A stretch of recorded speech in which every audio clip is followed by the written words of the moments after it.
Sa ilalim ng malamig na simoy ng hangin at sa gitna ng magagandang kabundukan, isang binata ang nakahiga sa malagang damo, tila walang pakialam sa mundo. Hawak niya ang isang bote ng alak habang pinagmamasdan ng umaagos na sapa sa di kalayuan. Sa kanyang mahinang tinig, wika niya, ang mortal na mundo ay hindi tungkol sa cultivation o sa mga palasyo. Ang mahalaga ay isang matatag na trabaho. Ang buhay pagkatapos ng crossover ay sobrang stable. Sa kanyang tabi, lumulutang ang isang maliit na batang babae na nakasuot ng berdeng damit na kasing tingkad ng mga dahon sa paligid. Bagaman maliit ang kanyang pangangatawan, maliwanag ang kanyang presensya. Siya ang tinatawag na spirit, ang system na nakatalaga sa binata. Sa kanyang malambing ngunit desperadong tinig, wika niya, "Host, ako si Spirit, ang iyong system. Pakiusap, bind mo ako agad upang ma-unlock ang mga system task." Ngunit sa halip na kagiliwan nito, nag-angat lamang ng kilay ang binata bago muling ipinikit ang kanyang mga mata. "Ayaw ko, umalis ka na lang." Naguluhan ang spirit system sa kanyang tugon. "Bakit mo ako tinatanggihan? Matutulungan kitang maging pinakamalakas sa cultivating immortal world." Muling tumingin ang binata, bahagyang nakapikit, at marahang tumugon, "Kung alam ko lang na ang sistema mo ay puno ng kompetisyon, nakakapagod, at may mga nakakainis na task, sa nakaraang buhay ko, nagtrabaho ako ng sobra, mula umaga hanggang gabi, hanggang sa mamatay ako sa pagod. Ngayong nandito na ako, hindi na ako magtatrabaho para sa kahit anong sistema."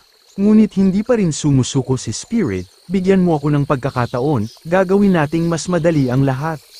Matibay ang paninindigan ng binata, ang pagtatrabaho bilang isang laborer ay nangangahulugang wala akong kakayahang magtrabaho, hindi na ako magtatrabaho muli sa buhay na ito. Sa bawat pagtanggi niya, lalong nagiging determinado si Spirit, "Tinatanggihan ako ng host, baka dahil hindi pa ako nagpupursige ng sapat, hindi, kailangan kong maging mas malakas." Mula noon, hindi na sumuko si Spirit, kahit sa pinaka-personal na sandali ng binata, patuloy itong nangungulit.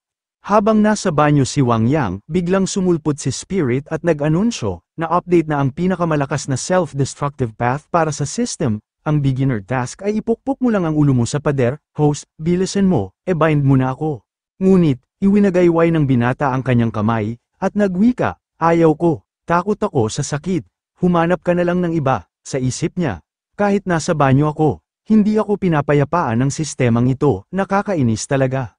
Ngunit hindi pa rin tumitigil si Spirit, habang kumakain ang binata, muli itong lumapit at nagmungkahi, na update na ang idle mode sign-in. Kapag nag-sign in ka sa Spirit Sword Sect, makakakuha ka ng marangyang rewards. "Host, bilisan mo, bind mo na ako."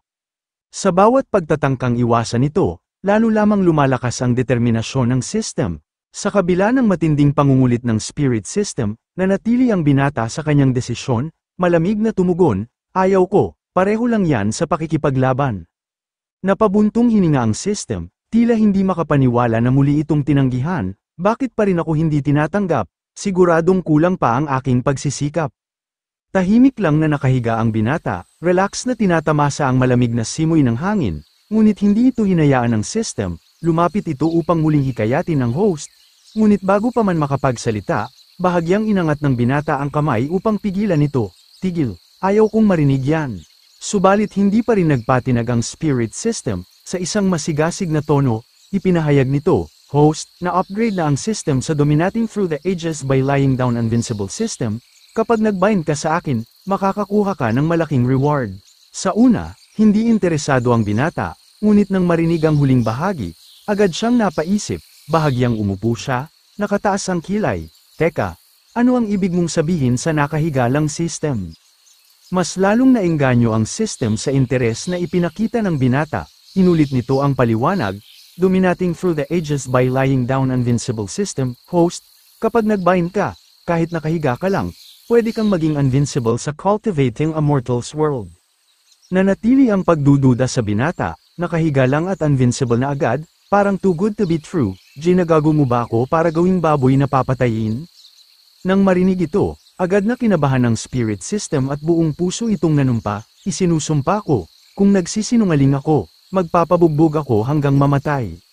Napaisip ang binata, mukhang seryoso naman ito, kung totoo nga ang sinasabi nito, para na rin siyang tumama sa jackpot.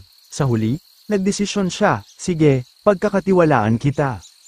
Agad nag-activate ang system, puno ng sigla ang boses nito, "Congratulations, Host, successful ang binding, makakatanggap ka agad ng reward, the Great Emperor's Temperament, from Mortal to Great Emperor Initial Stage. Sa sandaling ito, nagpalabas ng malakas na enerhiya si Wang Yang habang nakatayo at sumigaw.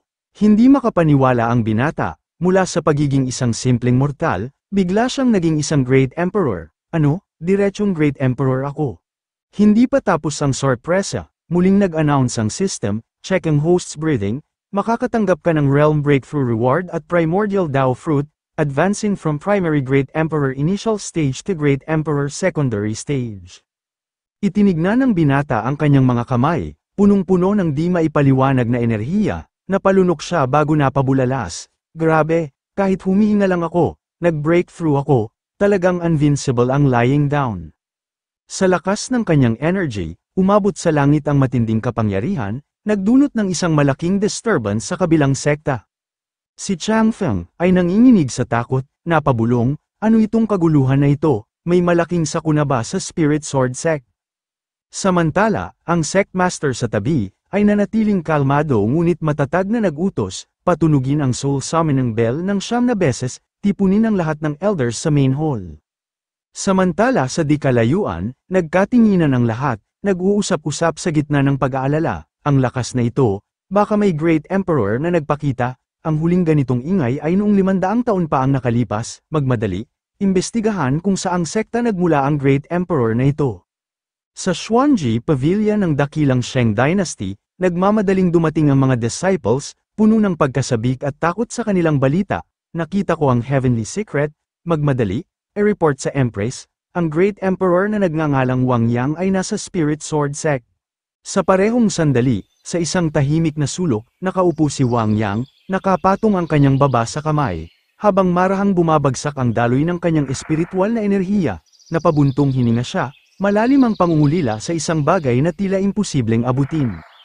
Kung sana ganoon kadali ang buhay ko noon, nabuhay ako ng napakaraming taon, ngunit ni minsan ay hindi ko nahawakan ng kamay ng isang babae, bulong niya, puno ng panghihinayang. Biglang nagliwanag ang kanyang sistemang espiritual, at nagbigay ng anunsyo, nakita ng system na nais ng host na makahanap ng isang Dao partner, agad na ipinapakita ang mga potensyal na conquest target. Napakunot noo si Wang Yang, ano ba talaga ang naitutulong ng idol system na ito sa akin? Sumagot ang sistema ng walang pag-aalinlangan, host, isinala na ng system ang pinakaangkop na conquest target para sa iyo, pumili ka na. Hinawakan ni Wang Yang ang kanyang baba at tinignan ang interface ng system, nakaramdam ng tamad na pakiramdam. Una, huwag muna tayo mag-usap tungkol sa pagpili ng tao, ang hirap kasi na ako pa ang magko-conquer. Ngumisi ang system at nagpaalala, host, huwag kalimutan i-claim ang reward para sa Dao Partner Conquest Mission.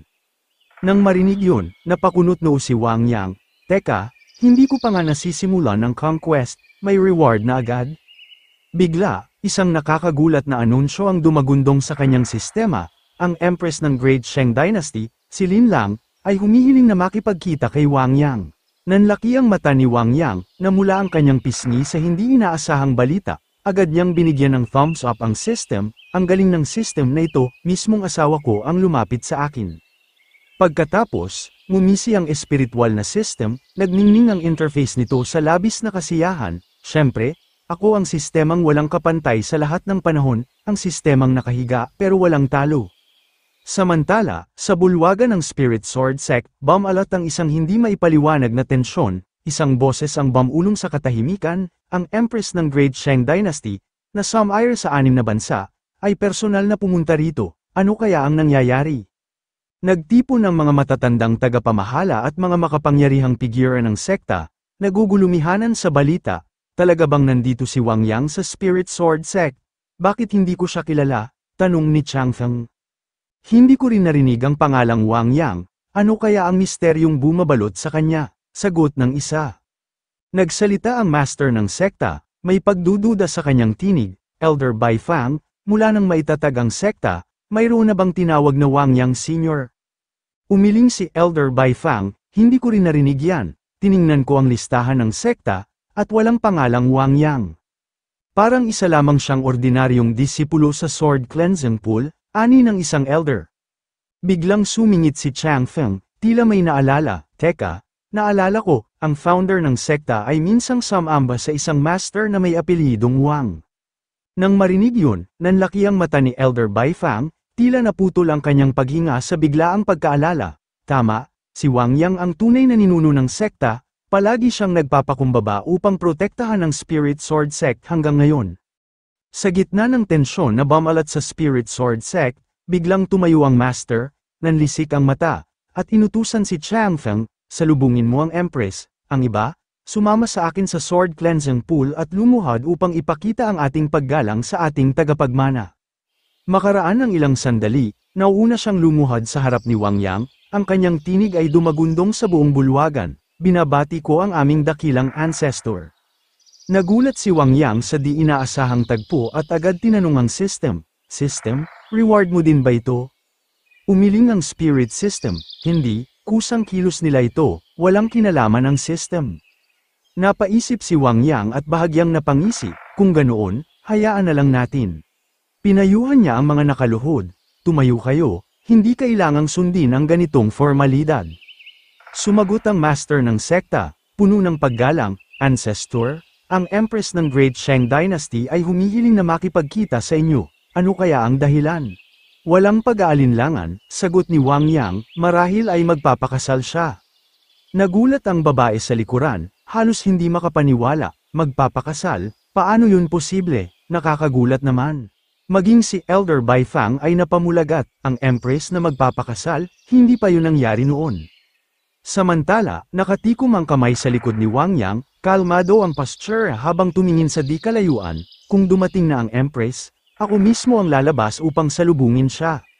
Lumipat ang eksena sa bulwagan ng Spirit Sword Sect, si Chang Feng ay nakatayo sa gilid ng Empress, habang si Yelin Lang ay nakaupo ng mariinggol sa trono, ngunit sa kanyang mata ay may bahagyang lungkot at pag-aalinlangan. Mataas ang kanyang tinig nang magtanong, ayaw ba akong kausapin ng Great Emperor Wang Yang? Nag-aalinlangan si Chang Feng, bahagyang nanginginig, nagme-meditate pa po ang ancestor sa likod ng bundok, pakihintay lang sandali. Sa sandaling yun, narinig ang mga yapak, isang mahinahong pagdating. Pumasok si Wang Yang, mataas ang tindig, ang aura niya ay tila hindi isang karaniwang disipulo. Tiningnan siya ni Empress Yelin Lang, at sa kanyang isip, nagduda siya, ang suot at ugali niya ay hindi tulad ng Great Emperor sa alamat, baka nagkamali ang National Master sa Heavenly Secret. Samantala, napansin ni Wang Yang ang kanyang sariling anyo at napaisip, hala, nakalimutan kong magpalit ng damit sa unang pagkikita ko sa isang absolute beauty. Lihim niyang tinawag ang system, bigyan mo ako ng magandang outfit, kailangan ko ng tamang impresyon. Sa isang iglap, nagbago ang kanyang kasuotan, isang anunsyo ang dumagundong. Mission to meet completed, upgraded to Emperor's Dragon Sorang Robe Set effect activated. Nang makita ito, nabigla si Qing Yao, sa kanyang mga mata ay masidhing paghanga, at nagwika, ito talaga ang itsura ng isang Great Emperor, kahanga-hanga. Sa sandaling yun, nanginginig si Elder Bai Fang sa matinding emosyon, hindi napigil ang tumulo ang luha sa kanyang pisngi, hindi ko inasahan, may isang Great Emperor pala sa Spirit Sword Sect. Ang buong bulwagan ay napuno ng katahimikan, isang paggalang na hindi kayang salitin ng salita. Samantala, si Empress Yelin Lang ay tahimik na pinagmasdan si Wang Yang, at sa kanyang puso ay may bagong pag-unawa, si Wang Yang ay talagang isang Great Emperor, mas mataas ang kanyang realm kaysa sa akin. Sa sandaling yun, hindi na siya nag-alinlangan, tumayo siya mula sa kanyang upuan, lumakad ng dahan-dahan patungo kay Wang Yang, at nang marating siya, bahagyang yumuko bilang tanda ng paggalang, Great Emperor Wang Yang, mahinahong wika ni Yelin Lang, ang kanyang tinig ay puno ng kahilingan, ako si Yelin Lang, humihingi ako ng tulong para sa Great Shang Empire. Sa sandaling ito, si Wang Yang ay nabigla habang nakatitig sa Empertress at nag-isip, kung ito ba talaga ang Empertress na sumira sa 6 na bansa, mabilis siyang yumuko para tulungan siya at sinabing, mangyaring tumayo, naiintindihan ko ang iyong mahirap na sitwasyon, ngunit ako'y lumayo na sa makamundong buhay sa loob ng maraming taon at ayokong makisali. Sa sandaling yun, si Yelin Lang ay tumingala sa kanya na nakikiusap, basta iligtas lang ni Emperador Wang Yang ang dakilang imperyo ng Shang, handa akong tanggapin ang anumang kondisyon na itakda mo. Ang sect master ng Spirit Sword na nasa likuran ay nabigla nang marinig ang kanyang mga salita, sa isip niya, Kahit ano pa ang kondisyon, sobrang sakripisyo nito para sa babae. Ngunit si Wang Yang ay nag-atubili at sinabi, ang bagay na ito. Sa parehong sandali, si Lin Lang ay nakita ang ayaw na ugali ni Wang Yang at sinabi, kung hindi dahil sa paghamak ng dakilang emperador, handa akong ibigay ang aking sarili. Nang marinig yun, si Elder Bai Fang ay nagulat at nagtanong, ano, bibigay mo ang iyong katawan, samantala, ang sect master ay nabigla rin. Ano? Aalay ng impress ang kanyang sarili. Ito ay talagang nakakagulat na balita sa mundo ng cultivating immortals. Sa parehong sandali, si Wang Yang ay naguguluhan at nag-isip, kahit na may malakas akong pagnanasa sa katawan ng Empress, kung papayag ako, hindi ba't dadalhin ito ang isang bundok ng problema sa aking pintuan? Ngunit, bigla, ang spirit system ay nagpakita ng notification at sinabi sa kanya, Host, ang Empress na si Yelin Lang ay nagtataglay ng bihirang Phoenix Holy Body. Nang marinig ito, nagtanong siya, E-System, may misteryo ba sa aspetong ito? Ang spirit system ay hindi nag-atubiling ipaliwanag ito sa kanya. Kung ang isang cultivator ay mag-dual cultivate kasama ang may Phoenix Holy Body, maaari silang direktang tumawid sa isang major realm. Si Wang Yang ay naunawaan at sinabi, ganun pala, siya ay naguguluhan pa rin habang palihim na pinagmamasdan si Lin Lang.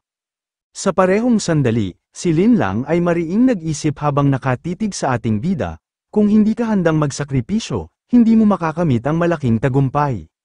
Pagkatapos, itinaas niya ang 3 daliri at diretsyong sumumpa sa Heavenly Dao, isinusumpa ko sa harap ng Heavenly Dao na kung lalabagin ko ang pangakong ito, parurusahan ako ng langit at lupa, at ang aking kaluluwa ay mawawasak.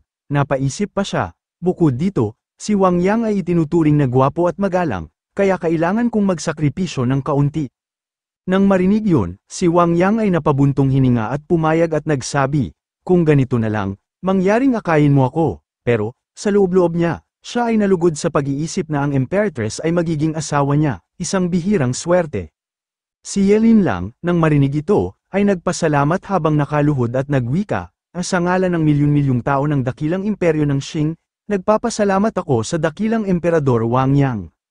Samantala, ang sect master ay lumapit at nagsabi, Ancestor, ang Spirit Sword Sect ay hindi maaaring mawala ka. Kung ang mga kaaway ay samantalahin ito para sumalakay, ito'y magiging malaking kalamidad. Sa sandaling yun, ang system ay lumitaw at nagsabi, measurement check ay nagpapakita na ang sect master ay may hiling para sa host. Sa parehong sandali, ang sect master ay yumuko ng bahagya at inilapat ang kanyang 2 kamay sa harap at nagsabi, mangyaring muling pag-isipan. Pagkatapos, ang system ay tumugon, congratulations host, natanggap mo ang Emperor Grade 9 Heaven Spirit Sword Array. Nang makita ito, si Wang Yang ay itinaas ang kanyang kamay para gumawa ng proteksyon, ngumiti ng bahagya, at nag-isip, ang system na ito ay talagang sobrang mapagbigay, isa pang Emperor Grade Sect Formation ang ibinigay. Samantala, ang Master ay tiningnan ng liwanag sa kamay ni Wang Yang na naguguluhan at nagtanong, Ancestor, ano ito? Sumagot si Wang Yang, ito ang 9 Heaven Spirit Sword Array. Kapag inaktibo, poprotektahan nito ang sect kaya walang dapat ikabahala. Pagkatapos sabihin yon, itinaas niya ang kanyang kamay at itinapon niya ito pataas para i-aktiba ang formation. Sa sandaling yun, ang 9 Heaven Sword Array ay umangat at naglabas ng hindi mabilang na strands ng sword chi na nagtagni-tagni para bumuo ng malaking barrier na bumabalot sa buong sect. Pagkatapos, ang mga elders at masters sa loob ay tumakbo palabas at nagbulalas. Ito ay Emperor Grade Sect Formation, ang Spirit Sword Sect ay muling uusbong, ang kakayahan ng Ancestor ay talagang hindi kayang isipin. Sa parehong sandali, si Lin Lang ay tumingala rin, madilim ang ekspresyon habang iniisip, ang 9 Heaven Spirit Sword Array na ito ay mas makapangyarihan kaysa sa aking National Defense Formation, ang pundasyon ng Spirit Sword Sect ay talagang kahanga-hanga. Pagkatapos, bigla, si Qing Yao ay lumapit, lumuhod, at nakiusap, Ancestor, pahintulutan mo si Qing Yao na maglingkod sa iyong tabi. Sa sandaling yun, si Wang Yang ay tumingin kay Lin Lang na may hindi magandang ekspresyon, naisip, bakit may idinagdag pang isang tao sa love rivalry na ito, hindi ba't pinapahirap lang nito ang laro? Pagkatapos, ang spirit system ay lumitaw at nagsabi, congratulations host, ikaw ay isang chicks boy. Si Qing Yao ay isa na namang may pangbihirang Spirit Rhinoceros Holy Body sa nakalipas na ilang siglo. Sa sandaling yun, Si Wang Yang ay nagtaka at tiningnan ito, nagtanong, ano ang misteryoso sa Spirit Rhinoceros Holy Body na ito?